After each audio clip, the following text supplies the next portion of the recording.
Hi everyone, it's Pip here. I have an update for Know Your Fur. But first, I need a drink.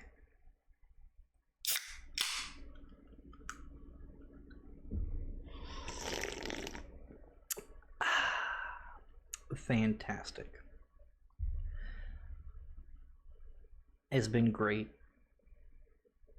As you can tell by the title of this video, this is the season finale and the finale of Know Your Fur in general. I am no longer going to be doing Know Your Fur. It's been a long run, but my last upload, which before these 3 consecutive uploads today, was 4 months ago, I think, if I'm remembering correctly, and that was the last update video. I have other ideas for content that I want to do, mostly covering other games, stuff like that, and who knows.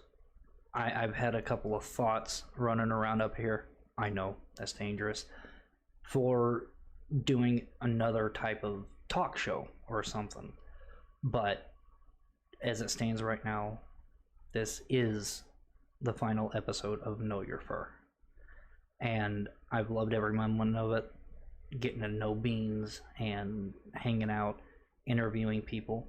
It was a lot of fun, and I hope that you all enjoyed it. But thank you so much for watching,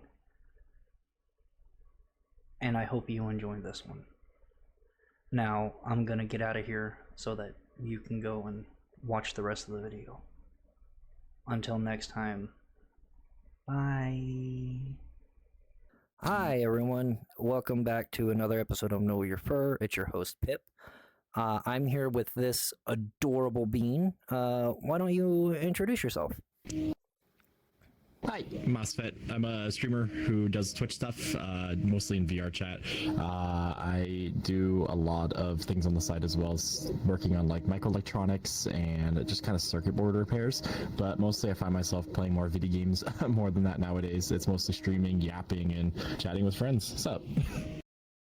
Very nice. What is your persona species? Oh god, I get asked this so many times and I never know a proper answer because I never really dove down to the deep lore of finding a species for Mosfet, so I just end up saying dog. Sometimes I'll say like he's a fun-loving dog or whatever, but I'm just dog. That's really it. No subspecies for him. Hey, dog Whatever works dog fine. you want. Exactly. What kind of dog are you? How many kind of dog you want? Just don't call me late for dinner. Dog. See, foxes are dogs, coyotes are dogs. I'm a dog. Dog. If it's in the canine family. Mm-hmm. No, the question for me is, what made you land on dog? Like, how did you find like this genre of I'm gonna be a dog? That's pretty easy. Dogs are the best. Any cat furries out there, sorry, you don't have a stand when it comes to dogs. Rat furries, it's dogs. Everything dog, dog, dog. I mean, look, we got bones, we got everything. We're fun. Well, ain't that the truth? And you're all adorable. Great cuddlers too, by the way. Dogs. Mm-hmm. You can't cuddle a cat as good as you can a dog. I'm sorry.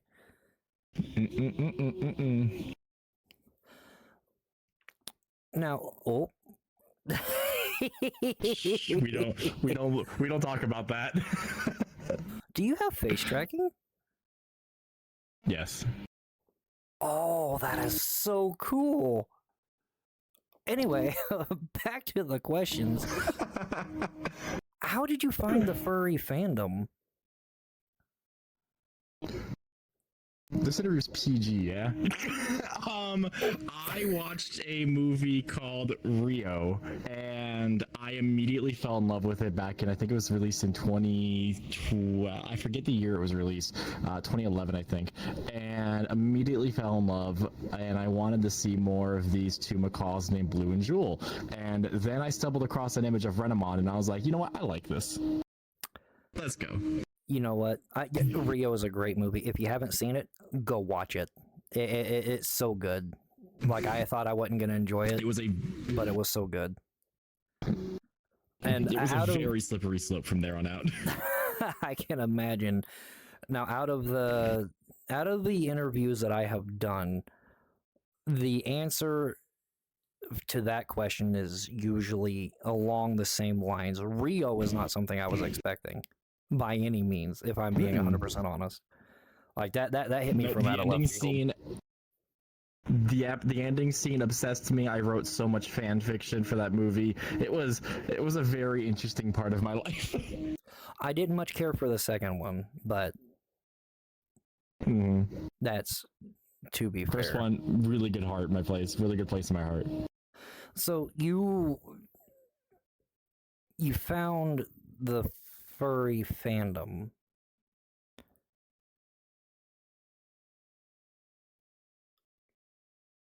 Hold on, I think I might have gone a little bit ass backwards here. And I was reading the questions.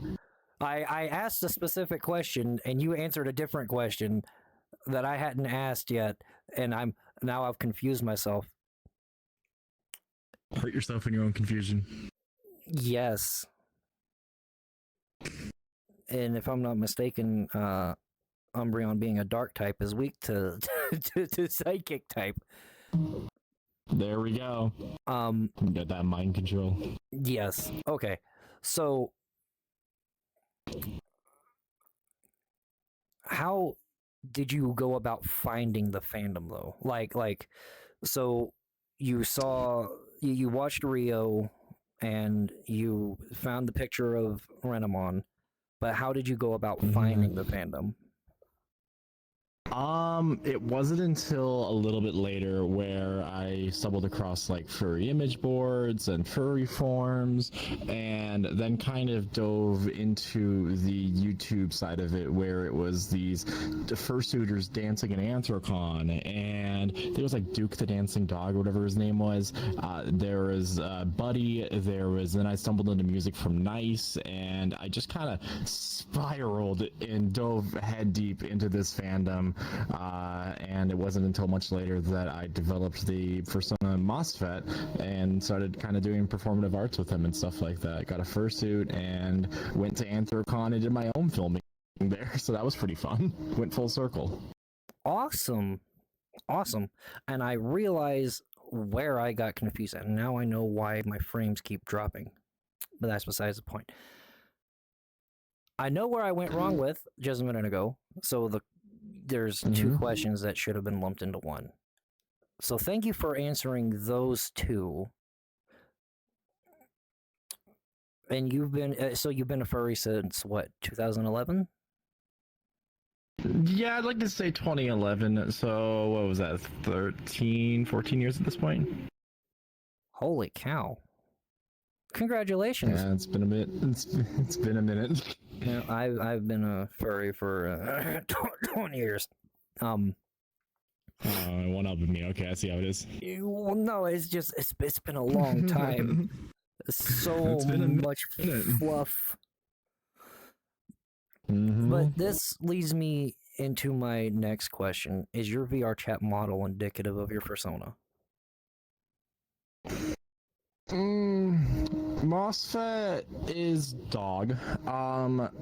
The colors are accurate, but the shape is never really the same. It's kind of whatever model I feel most comfortable in.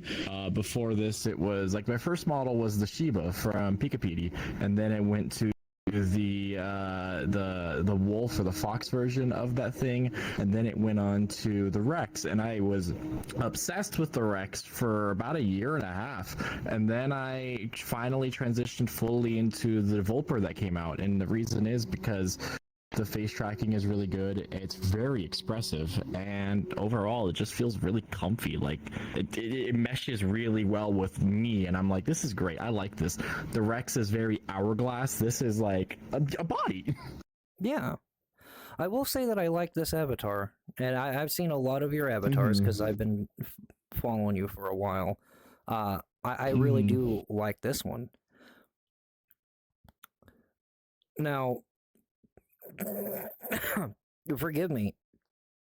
Well, Bless you. I'm just now getting over being sick. So, We love that. oh yeah, content creation never rests. Um, anyway, so do you have any art of your Sona? And if you do, would you mind if I put it on screen for the audience? Oh god, I have so much art. I have so much art. Yeah, go ahead. Awesome, thank you. Mm-hmm. Now, you said that you had a fursuit, right? Mm-hmm. Do you have any pictures of it that I could show the beans watching? Yeah, I got videos, I got pictures.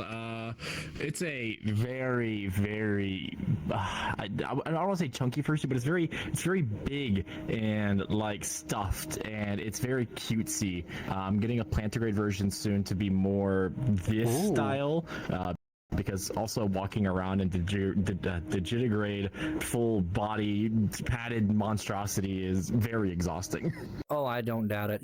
I've got a broken fursuit head over here on my table that I need to fix, but I don't have a 3D printer. But I did put it on, and it's heavy, and I've felt the foam that they use for the digigrade legs. The people that walk around with those for hours on end at cons, my hat goes off to you. Like, holy cow. They're built different. I can barely do VR chat for 4 hours, let alone full suiting. Oh god, no. Oh yeah, I feel that. I used to be able to be in VR chat for 12, 13 hours at a time without breaking a sweat. But now I can't be in here for more than 4 or 5 hours before I'm just like, all right, I'm done. So I get it. Yeah, I feel that. No, you're a content creator, yes? What do you do as far as content creation goes? Is it just Twitch or Yap? It's mostly Twitch, so I upload to Twitch, YouTube, Shorts, TikTok. Mostly just short form content, either skits or clips from the streams that have happened, the chaotic moments, funny moments, just in general. So that's kind of where you can predominantly find me. Okay. And you can find links to all those down in the description below, so go check them out. Now, people outside of the fandom, like friends or family that have nothing to do with furries at all, do they know that you're a furry? Yeah, my dad watches my streams sometimes, and the things that we stream on there, I really wish he could unhear. I absolutely wish he could unhear. I've had my sisters join in on my streams. I've had my mom join in on my. It was insane. That's amazing. So yes, people outside of the fandom are aware. Colleagues from work found out without me explicitly telling them, so that was terrifying. If you have time, I would love to hear this story. I was working in an IT, I want to say sysadmin, and I had made the really dumb mistake of adding one of them to my Discord friends on main, and my main has links to everything on Twitch. It's basically the main Twitch Discord that I use, and from there it kind of spiraled. They had already had like inclinations that I was kind of doing some weird things on the side, would mention things that had happened on stream kind of covertly, even though like I kind of knew what they were talking. They were kind of hinting at it. They're like, your legs are sore. What's wrong? What's going on? You work out a lot last night? And I was like, well, last night, and this is referring to a squat stream that I did. I was like, why do you say last night? That's very specific. Yep. So I've got one more question for you. Okay. Do you have any advice for people who are just coming into the fandom or thinking of joining? Any words of encouragement? For the younger people, you don't need to come out to your parents about being a furry. It's a hobby. When you're online, be mindful that there are people on the other end of that screen as well. It's not a person, it's not a persona that you are talking about or bullying or whatever you're doing. It's actually a person. So when it comes to Twitter arguments or just Twitter in general, just kind of be mindful, I guess. And that's pretty much it. Well, thank you very much for those words. Everyone, this has been Mosfet. Thank you so much for coming on and letting me interview you. Go check them out in the in the links in the description. We'll have Twitch, YouTube, TikTok, Twitface if you still use Twitter. The whole spiel. Yeah. No, but I do have one more pop quiz question that is specific to you. Okay. How much would I have to pay you for you to drink a shot of thickle juice? Oh God! Oh, thinking about thickle juice. We did a 48-hour stream that had sub goals on it, and one of the redeems was thickle juice, which was basically pickle juice that was mixed in with this like powder that makes it liquid thick. So you got thick water, we had thick milk, we had thick Pepsi or whatever the hell that was, and then we had thickle juice, which we carbonated. The amount of hatred that I had pouring that into my mouth was actually terrible. It was so thick, I had to like pour it up to my mouth and slap the bottom of the cup to get it to dribble down into my. It was awful. I was watching that stream. It was beautiful. You can pay me. No amount of money you can pay me will make me ever do that again. The gag reflexes are not strong enough. That was awful. Yeah, I remember that stream. It was glorious. It was just thickle juice. Oh, I love it. I spilled it on the carpet. It was awful. Oh no. Well, again, thank you for coming on. Yeah. Thank you for having me. Thank you, everyone. Until next week, remember, hydrate, medicate, get some rest. Don't be like me. You need it. All right. Bye, everyone. That's so cute.